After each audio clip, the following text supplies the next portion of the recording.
look who's back.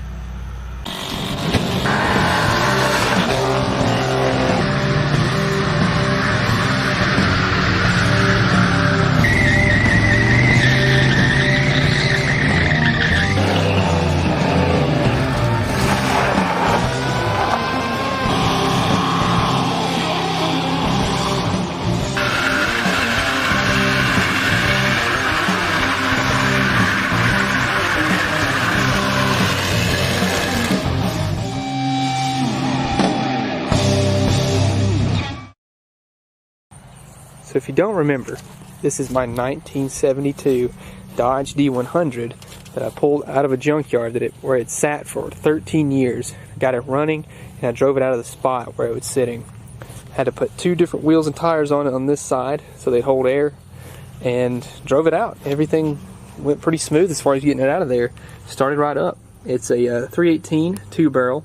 It's supposed to be a 3-speed on the column. Somebody's put it in the floor, and it's a pretty rough little truck. Now I've named him Rump. And what does Rump mean?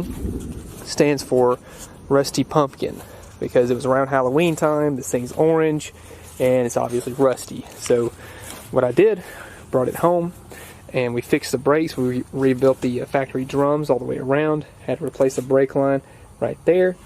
Put this gas tank in it with a new fuel line. Our original fuel pump actually worked.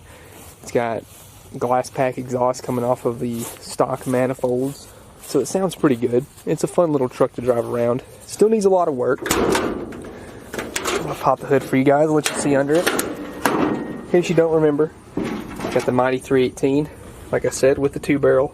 No air cleaner, I know. We've got that to fix. And right here, there's our new master cylinder. You can see that. It's already rusted away, so it fits in with the truck now. Looks like someone had put a new radiator in it at one point. And a lot of this stuff is just cobbled together, but it runs, and it runs great, honestly. So if you don't remember, I'll leave a link in the top right. You'll be able to see it. I want you guys to watch that series. It's really fun. We put a new clutch in it as well, because the old clutch wouldn't work, and this thing runs pretty solid.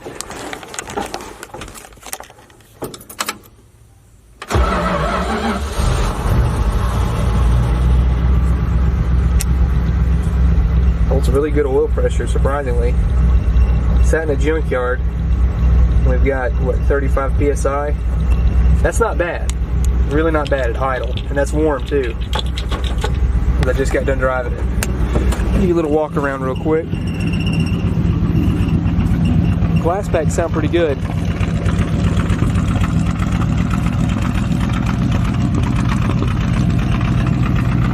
Fender shake. Proper. But look how smooth this thing idles.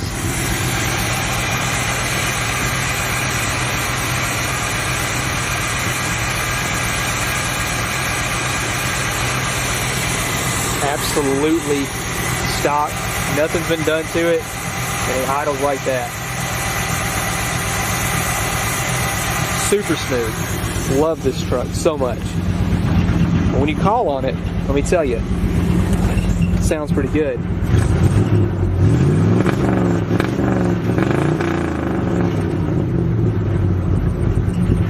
So let's talk about what all the things that Rump really needs. Well, first off, we could use an alignment. Wheels, tires, the brakes are pretty good. It drives all right. Makes a lot of noise. We need to fix the side view mirror here, or the window. It fell down. Or actually, I think it shattered. I don't know. It's in there somewhere. We need to fix some wiring things. The tail lights don't work. Brake lights don't work. Headlights work. Pretty much everything. Dang, that thing's making a lot of noise.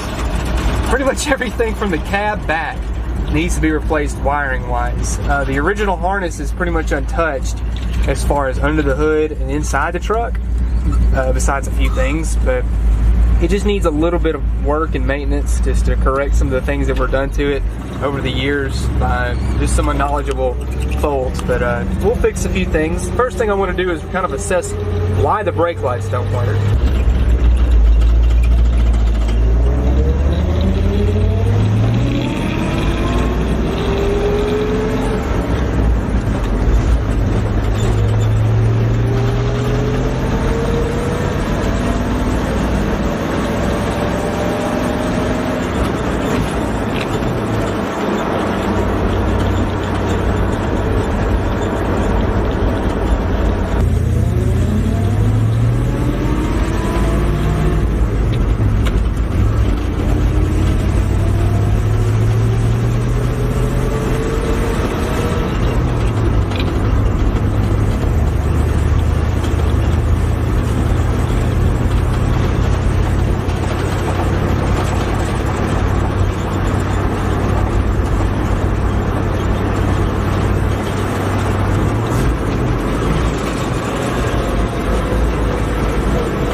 Dad's dart out so I can work on rump.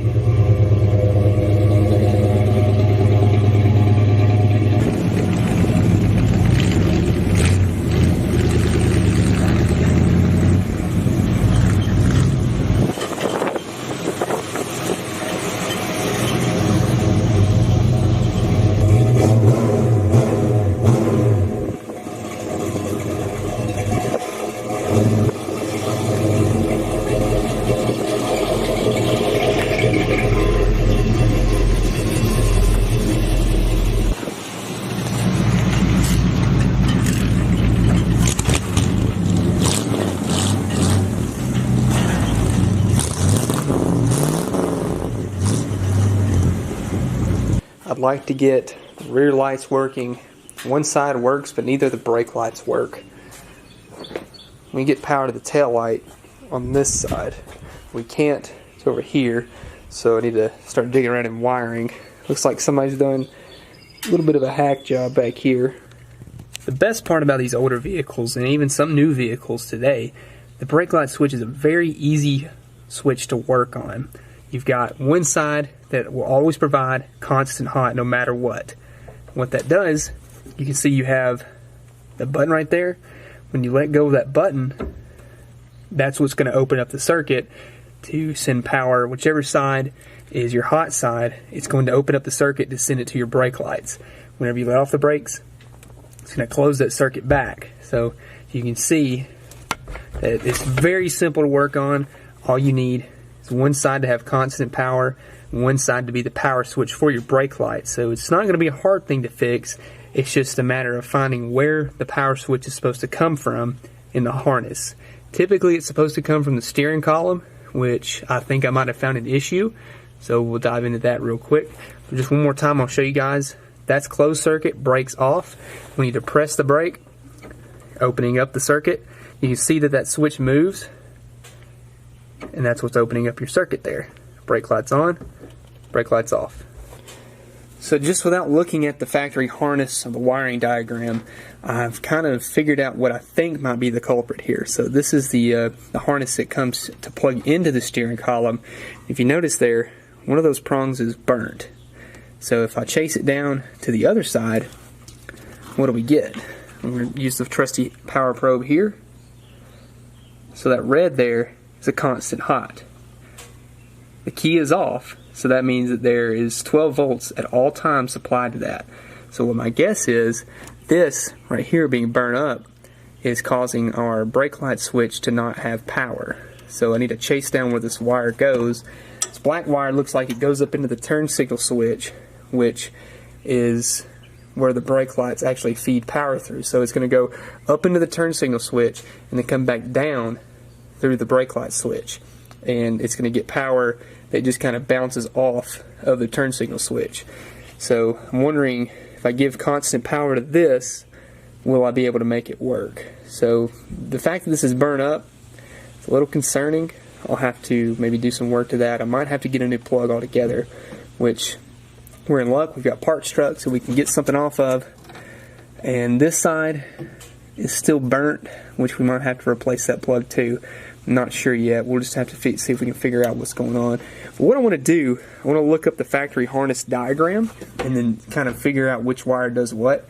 But that's my best guess right now, is that this is your power that goes to your switch, because the rest of these do not have constant power on them. You can see it light up green. It means if you send power to it, it's going to light something up. But this is power. And guys, if you don't already, I recommend one of these sweet little power probes. They are awesome. I use it to wire everything I own. I'm not sponsored or paid by them, but I just absolutely love their products. So Power Probe, if you guys want to sponsor me, for sure. But absolutely love their products, and I wouldn't do any kind of wiring job without it.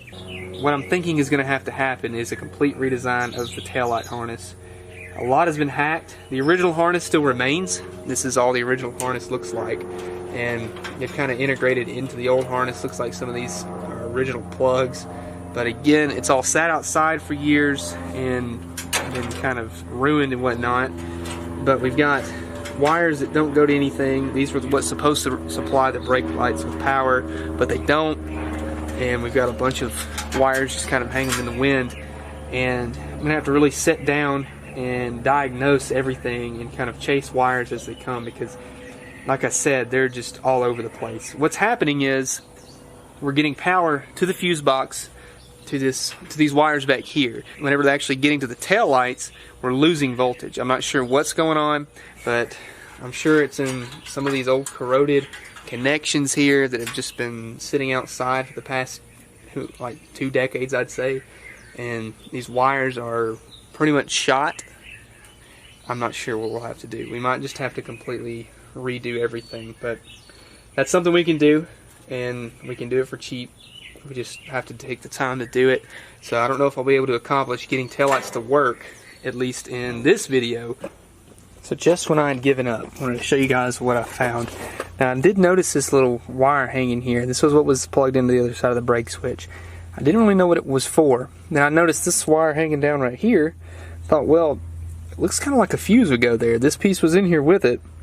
And sure enough, a fuse is supposed to link in here. The spring, whenever you lock it in, it holds pressure against that fuse. I don't really know if, I don't think that's factory. I'm pretty sure that that's not a factory deal right there.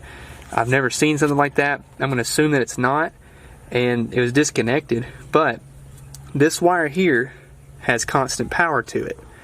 I'm not sure where this wire is coming from. It looks like it's coming from, see what happens here is we've got our steering column, our steering wheel is off, and I found that, so like I said earlier, constant power is coming to here on this side. This is our turn signal switch. Whenever it makes contact, it's sending power back through our column to each individual turn signal. And you can see here somebody soldered some wires in here, and I'm assuming that this is going to be our brake lights. So somewhere up in here, I haven't really dug into it that far yet, we had a fuse that was installed at some point. You can see the 2 contacts being made right there. That really isn't factory, but I think I can make it work. So this side is going into the brake light switch, and then this wire right here is what will split at the rear and go to each individual tail light. So maybe I'll replace that wire or something, but we're going to be able to make at least some kind of power work. So I'm going to cut this out just for testing purposes and twist them together. That way that I can get constant power without having to fiddle with this, and then we'll see if we can make power go to our tail lights. All I've done is remove that fuse and twist the 2 wires together, and you can see right here it's where they integrated the fusible link there. What I'll do is I'll go back and add an actual fusible link and use real connectors, but what I'm going to do right now for just testing purposes, like I said, tie those 2 together just so I can get power to the rear. So when we take our test light, we've got it grounded, we touch it to this wire, what do we get? Power. And that's with the key off, and it should be constant power at all times. So like I said, this wire here is going up into the brake light switch that I showed you earlier. Another neat little feature on the power probe is being able to turn sounds on. So I've got them off right now. Hit this little button, turns on sounds. So this is if you want to make a ground, if you want to make a hot. So we found this wire back here, and as I mentioned, this should be the one that's coming off of the brake light switch whenever it's depressed. Right now the pedal's held down, so if we touch to the wire, not a very good strong signal, but it's enough to make the sound go off. And again, ground, power, power. So I believe that we are good, and we want to make sure that this doesn't touch anything bare metal, so it'll make any sparks. We don't want that to happen. So next course of action is we'll clean up this wire, actually get some good exposed wire that's not been sitting out in the sun for no telling how long, and we'll run it, we'll split it, make a good connection, run it to each tail light, or the brake light I mean, and we'll go from there. So we're making good progress. We can make our turn signals work. We know how to do that. Looks like we're probably just going to have to completely replace the tail lights though, because the wiring is so old and corroded that I don't really think we can make any good power through those wires. And so from that point, what we can determine is to figure out, there's 2 wires that come off of this thing. They're both power wires because these bulbs will actually ground internally. So the tail light assembly grounds to the body, and then there are 2 metal strips that go inside the light itself. So 2 wires come out, and we can see which ones are which. So if we light this one up with the power probe, we light this one up, you can see the difference. Now I've got them twisted together so they're not making a really good connection, but this one is obviously a little bit dimmer. So that's our running lights. This is what's going to come on when the headlights are on. When you pull the switch, that's what you get.